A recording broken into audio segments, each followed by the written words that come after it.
अस्सलाम वालेकुम dear student. Exercise है जी 7.2, जिसमें हमने फाइंड करनी है स्लोप और इंक्लाइनेशन।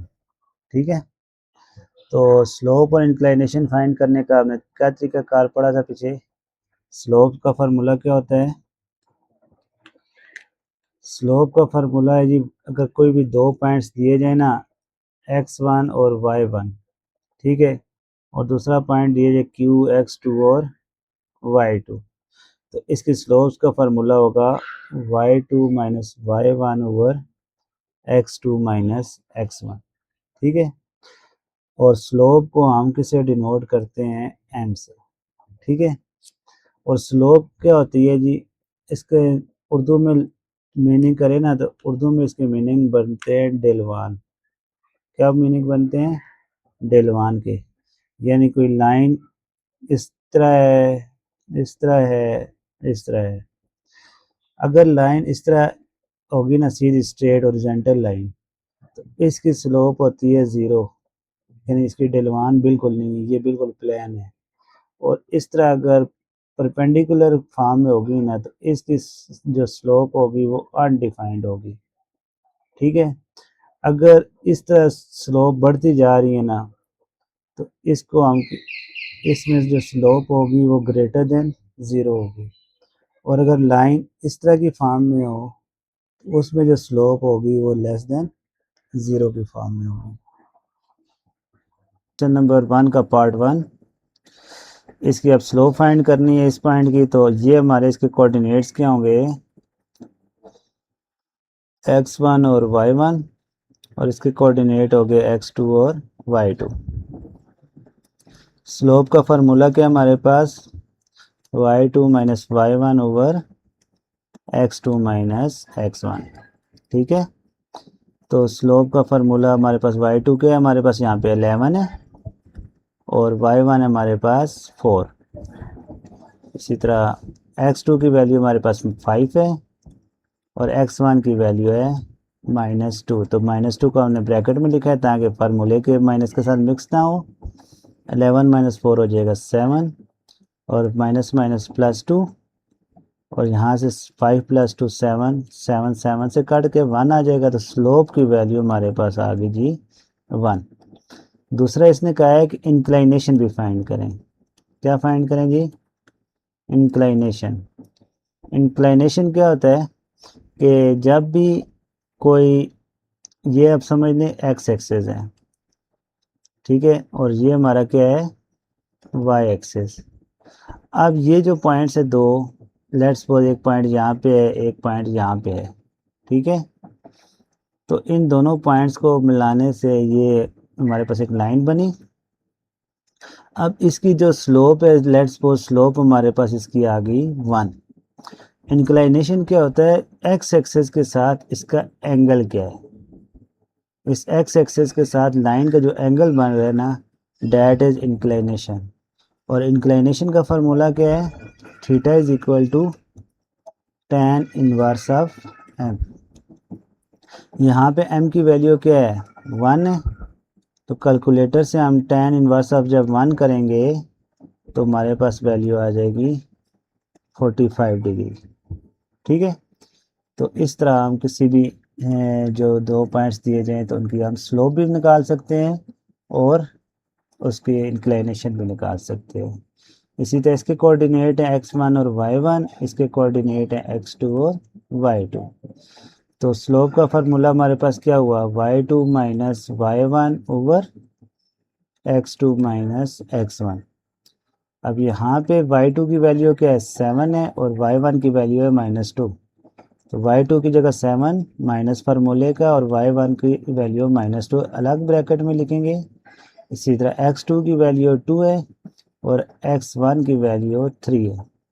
तो यहाँ से हमारे पास आ जाएगा 7 माइनस माइनस प्लस 2, और 2 माइनस 3 आ जाएगा -1। 7 प्लस 2 9 ओवर -1, यहाँ से -1 को अगर 9 पे डिवाइड करें तो -9 आ जाएगा। तो इसी तरह इसकी इसकी भी अब हमने इंक्लाइनेशन फाइंड करनी है। तो इंक्लाइनेशन का फॉर्मूला क्या होगा? Theta is equal to tan inverse of m, ठीक है। और ये आ जाएगा जी tan इनवर्स ऑफ m की जगह -9 पुट करेंगे, यहाँ से हमारे पास थीटा की वैल्यू आ जाएगी।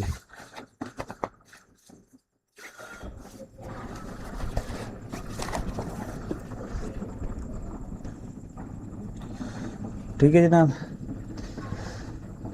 नेक्स्ट है जी क्वेश्चन, इसके पॉइंट्स है x1 और y1, ये है जी x2 और y2। अब इसका स्लोप का फार्मूला होगा y2 minus y1 over x2 minus x1। y2 इसमें हमारे पास 8 है और y1 6।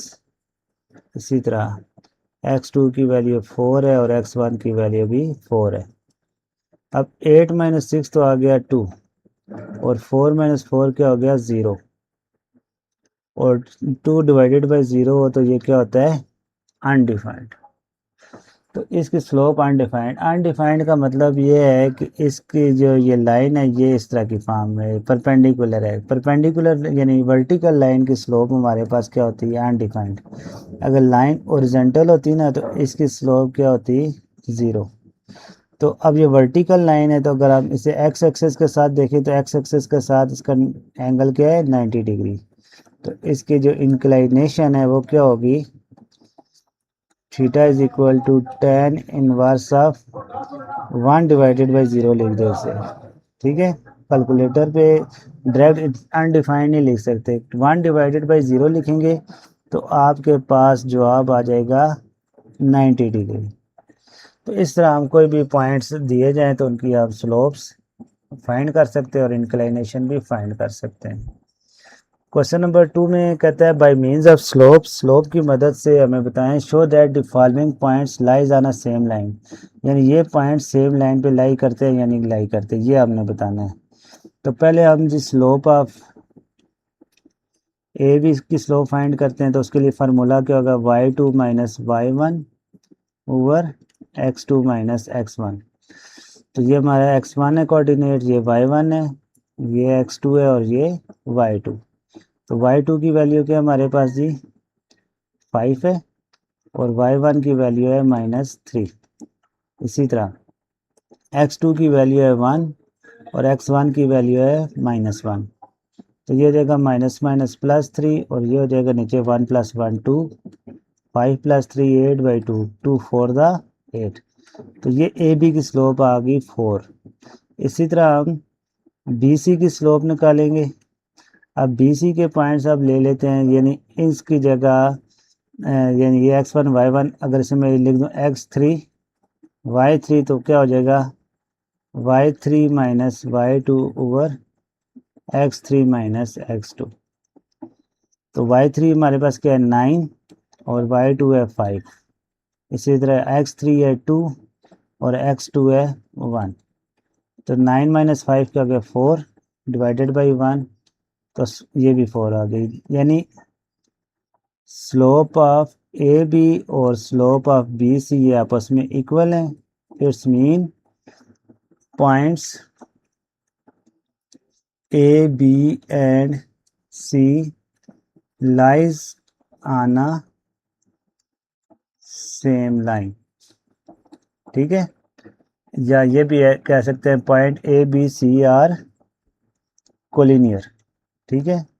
कोलिनियर का भी यही मतलब होता है। अगर आ जाए ना कोई कि प्रूव करें कि पॉइंट्स आर कोलिनियर, तो वहाँ पे भी आप दोनों पॉइंट्स के स्लोप्स निकालें। अगर स्लोप सेम आती है तो आप कह दीजिएगा कि पॉइंट्स कोलिनियर हैं। अगर स्लोप सेम नहीं आती तो आप कह दीजिएगा कि पॉइंट्स कोलिनियर नहीं हैं, यानी सेम लाइन पे लाई नहीं करते।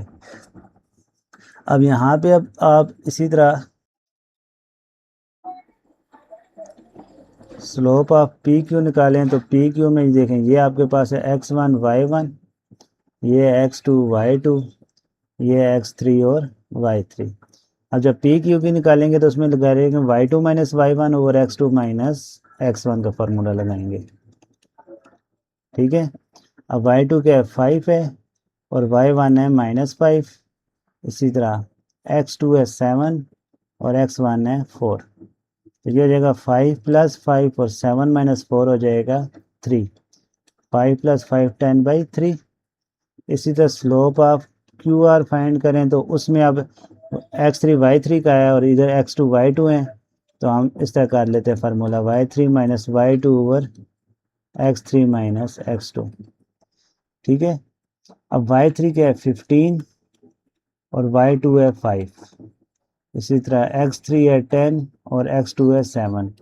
अब 15 - 5 10 और 10 - 7 3। तो देखें स्लोप ऑफ पी क्यू और स्लोप ऑफ क्यू आर आपस में बराबर हैं। तो ये इम्प्लाइज क्या करता है कि पी क्यू और जो आर पॉइंट्स हैं ये क्या हैं, एक ही लाइन पे लाई करते हैं, या कह सकते हैं कि कोलिनियर हैं। ठीक है, NEAR। नेक्स्ट पार्ट पे LM और N पॉइंट्स दिए गए हैं। अब आप इसमें ये से कहते हैं x1 और y1, इसको कहते हैं x2 और y2, x3 और y3। तो पहले आप स्लोप ऑफ LM निकालते हैं, y2 - y1 over x2 - x1। y2 है हमारे पास 8 - y1 है 6 और x2 है 3 और x1 है -4। 8 - 6 आ जाएगा 2 और ये हो जाएगा 3 + 4, तो ये हो जाएगा 2/7। इसी तरह स्लोप ऑफ MN निकालें।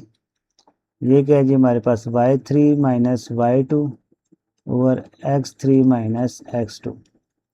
अब y3 क्या है जी हमारे पास 10 और y2 है 8, x3 है 10 और x2 है 3।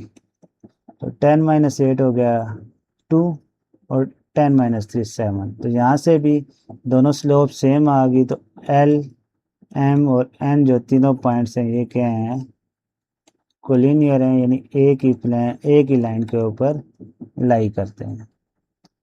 नेक्स्ट पॉइंट है जी हमारे पास, ये थोड़ा इम्पोर्टेंट पार्ट है और ये बोर्ड के पॉइंट ऑफ व्यू से भी इम्पॉर्टेंट है।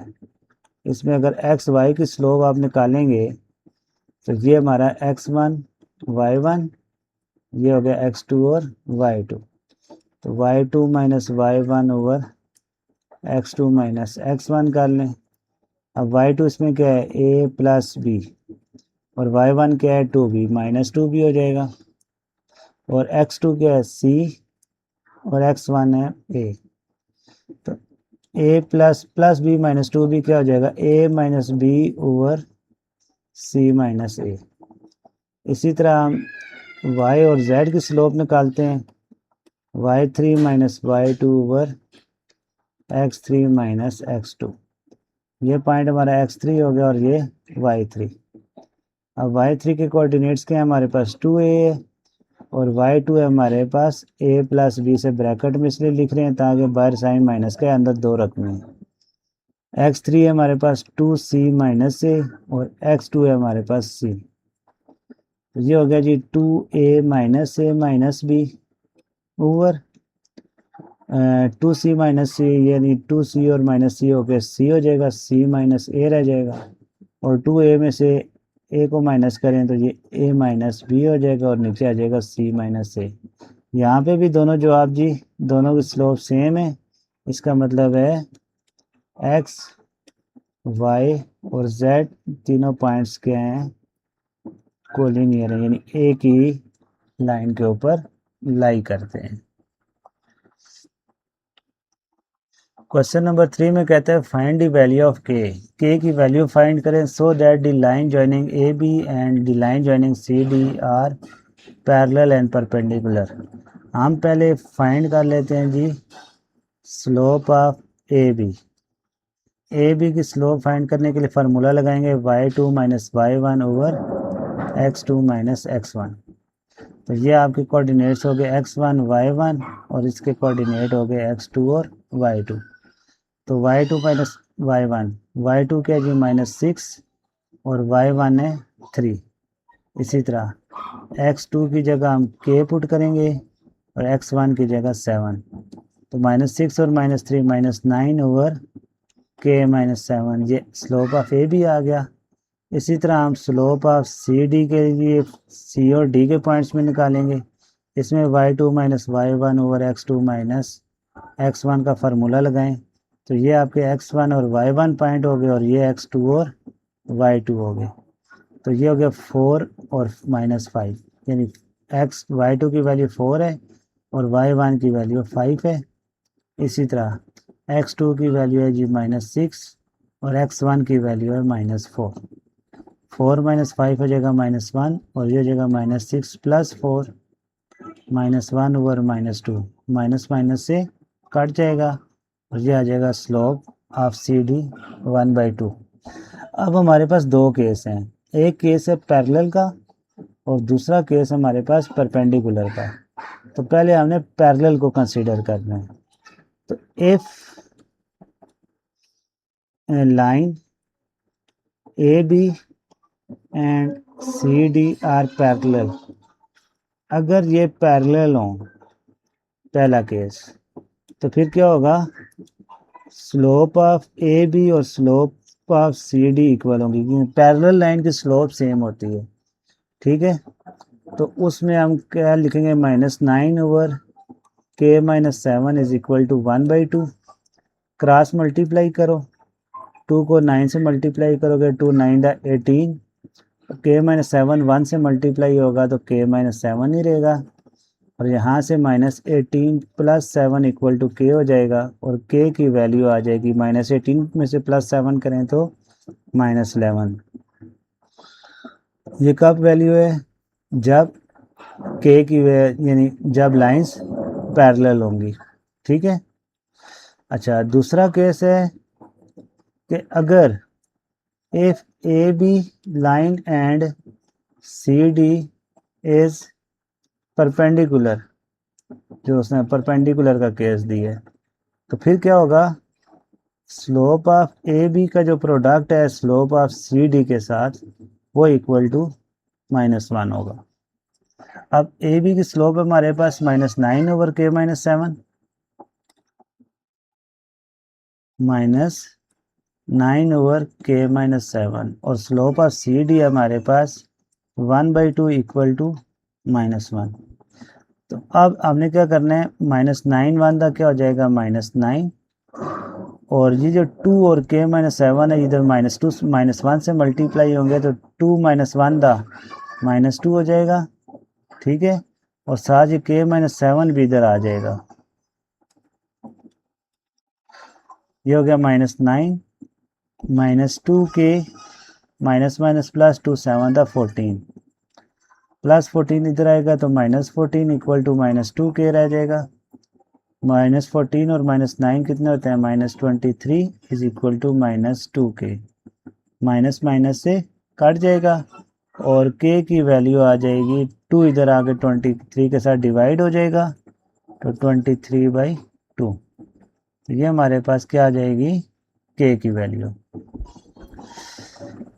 तो इस तरह जी कोई भी अगर केस दिया जाए, अगर कोई भी दो पॉइंट्स दिए जाए ना लाइंस के, तो पैरेलल के केस में उनके स्लोप्स आपस में इक्वल होती हैं, तो उसमें हम स्लोप ए बी और स्लोप सी डी आपस में इक्वल लेके हल करेंगे। और परपेंडिकुलर के केस में उनकी स्लोप्स का प्रोडक्ट जो है वो -1 के इक्वल होता है, तो दोनों स्लोप्स को हम मल्टीप्लाई करेंगे, -1 के इक्वल लिख के की वैल्यू फाइंड कर लेंगे।